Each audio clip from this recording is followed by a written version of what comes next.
Energy question here.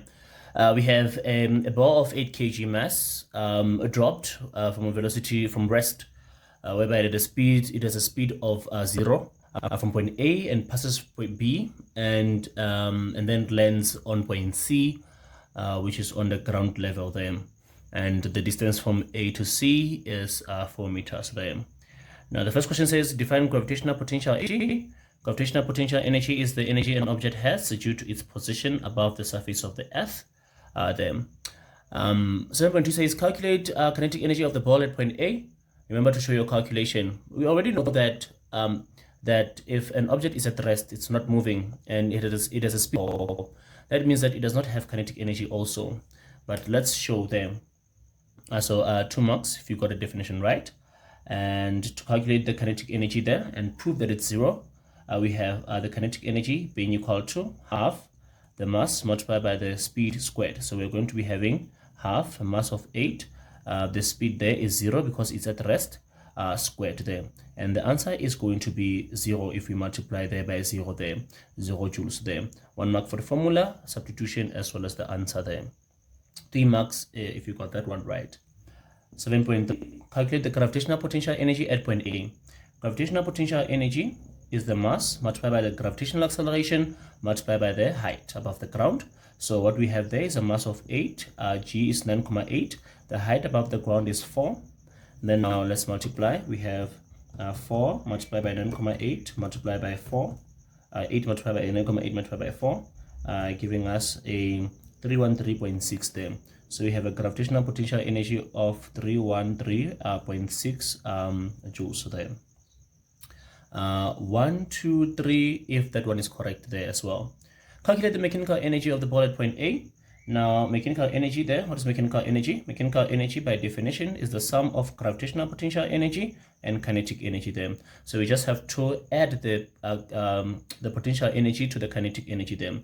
But let's substitute it from scratch there. So we have the potential energy being the mass g multiplied by the height, and the kinetic energy being half the mass multiplied by the speed squared there.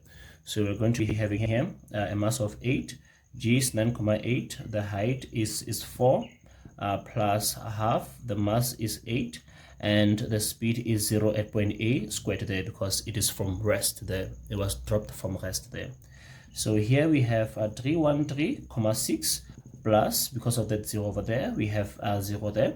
And then this is going to be 313.6 joules there, meaning that the mechanical energy is just equal to the gravitational potential energy because the kinetic energy is 0 at that point there. So for 3 marks there, 1, 2, and then 3 marks there. Then 7.5 says write down the mechanical energy of the ball at point B. Notice that it is 1 mark, and it says just write it down there. So the mechanical energy at point B is equal to 313.6 joules. It is the same as the mechanical energy at point A because mechanical energy is conserved throughout that whole motion of the ball. Mechanical energy does not change. The potential energy and kinetic energy are changing, but the mechanical energy is conserved throughout that motion there. So the mechanical energy at point A is equal to the mechanical energy at point B, which is equal to the mechanical energy at point C in an isolated system there. Now the question says calculate the speed of the ball when it strikes the ground at point C. Now the important thing to note about the ground is that at the ground level, the height is 0.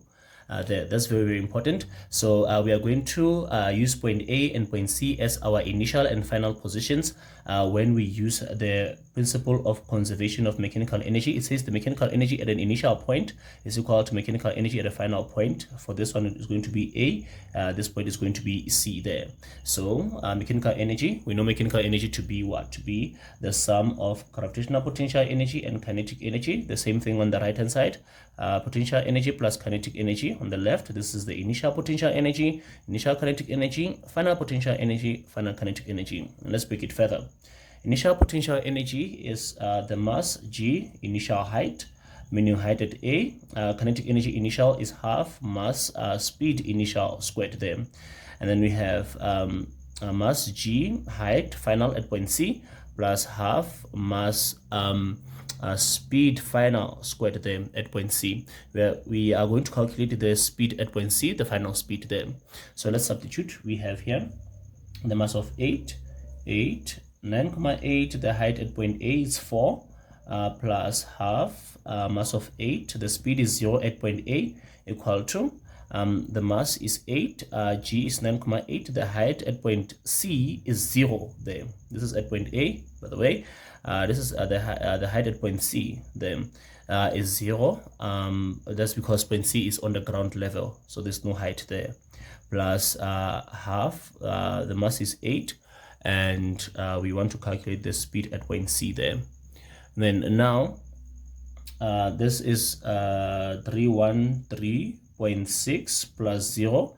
The mechanical energy at point A is still this much there, and then multiply by 0 over there, we get 0 there, plus half of 8 is 4, 4 divided by 2 is 4, speed squared there.